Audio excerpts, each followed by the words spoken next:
જ્યારે આજે આપણે જાણીએ છીએ કે દિલ્હીમાં જે ગેંગરેપ થયો હતો, જેમાં સમગ્ર ભારતમાં એનો વિરોધ પ્રદર્શન થયો.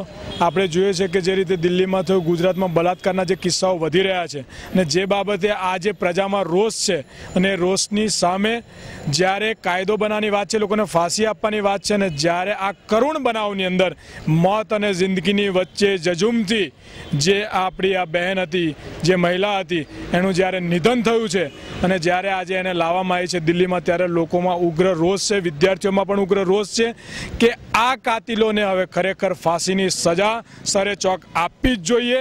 અને આ જે કૃત્ય કર્યું છે, એમને 2 ગુના કર્યા. એક તો રેપ તો ખરો જ, પણ સાથે સાથે મર્ડર પણ કર્યું છે.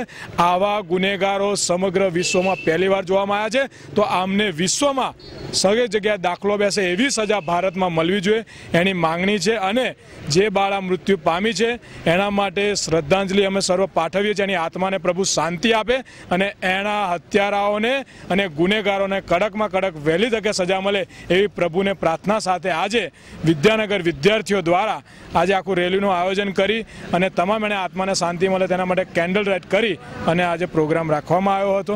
અને આ જ રીતે આવનારા દિવસોમાં સજા નહીં મળે તો ઉગ્ર લડત આપવા માટે અને ઉગ્ર આંદોલન માટે પણ વિદ્યાર્થી સંગઠન તૈયાર છે. મારું નામ અલ્પેશ પુરોહિત છે. હું ગુજરાત રાજ્ય